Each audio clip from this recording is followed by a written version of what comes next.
This is the space in the body through which life descends into the fetus. So this is the Brahmarandra. If dimensions beyond the physical become a constantly active process, some of you might have felt this in your Shambhavi. You got an antenna on your head which is giving you a certain perspective of life.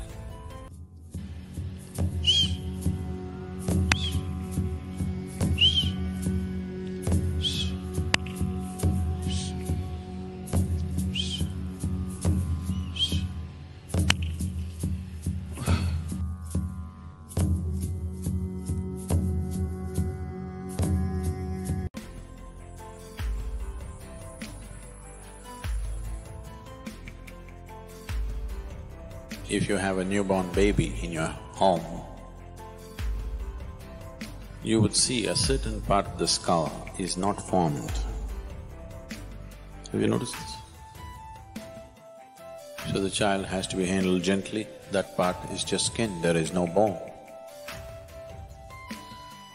So, this part in the yogic terminology is referred to as Brahmarandra. Randra means a passage, like a small hole or a tunnel or a passage. So this is known as Brahmarandra. So this is the space in the body through which life descends into the fetus. Because life has descended into the fetus and life keeps its options open. Whether this body is capable of sustaining it or not, it keeps the options open. That much awareness is there in the life process, so it keeps that trapdoor open till the last minute. It wants to keep it open just in case it finds the body unsuitable for its existence, it will leave. And it does not want to leave from any other passage in the body, it wants to leave the way it came. A good guest always comes through the front door and goes out through the front door. If he comes through the front door and goes out through the back door, that means your house is swept clean.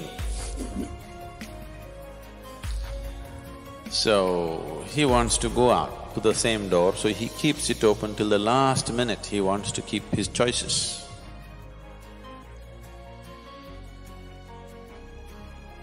There are any number of… probably if there are doctors or obstetricians, you would know, there are any number of cases where by all medical parameters, the fetus is healthy, everything is fine, but for some reason, a stillbirth happens. Simply because the life within is still choosing. If it finds the wrong kind of body is happening, life has its own karmic substance. And the fetus has the karma of the parents.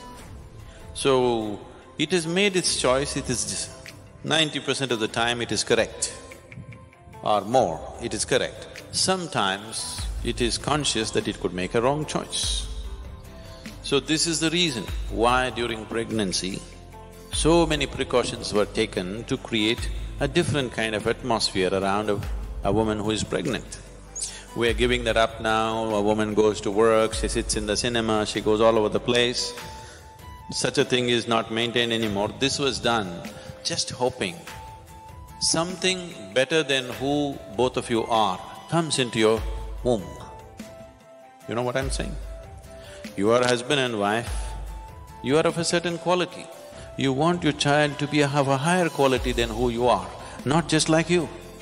Someone better than you should come into your womb, so that for that sake, even a husband was not allowed to see a woman beyond a certain stage of pregnancy, because she is to be kept in a certain state of comfort and well-being, with a certain type of thought, with a certain type of atmosphere, trying to please her system in all ways, right kind of incense, right kind of sounds, right kind of mantras, right kind of food, everything, so that her body is in a state that it welcomes the right kind of being. Maybe in today's world it is all these things are out of question. So if a being enters into this particular fetus and finds it unsuitable as it evolves to become a baby, then it leaves. That is why one door is kept open. So this is the Brahmarandra. And even when you leave one day, you can leave whichever way. But if you leave through the Brahmarandra, it is the best way to leave.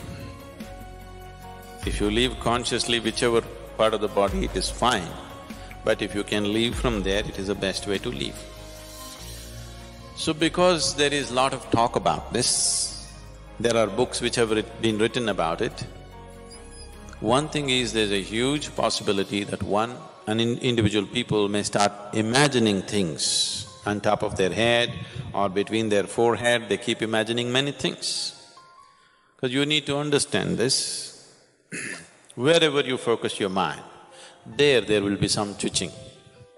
If you want, right now you experiment, hold your little finger like this and focus at the tip of this little finger, you will see within a minute's time there will be twitching. Any part of the body, if you focus your mind, some twitching you will notice. So that is not to be mistaken as some other great process happening within you. Or of course, there are physiological twitches and twists happening here and there. Once in a way it happens to you, you're sleeping, some part of the body, little bit of twitch and this and that. Especially if you're very nervous, it could happen to you quite often. If you're at ease, it may not happen. If you're in a little bit of tension or stress, it could happen to you in different parts. So that is not to be mistaken either. I don't know if I should say this, because if I say this, you may start imagining all kinds of things. If you become meditative, now that you are becoming, as you do Shambhavi, I shouldn't say this, it'll lead to all kinds of things. Because people have a very wild imagination. I always avoid telling them anything which is not in their experience because they will start imagining all kinds of things. Anyway, if you don't do this to yourself, it's not necessary. If I hold my hand above my Brahmarandra, even up to 4 feet above, if you hold it, you will see a clear feeling in your hand, which is always in the form of something like an ache. This will be always happening if you keep your energies in a certain way. This can happen to every human being, but it is happening within.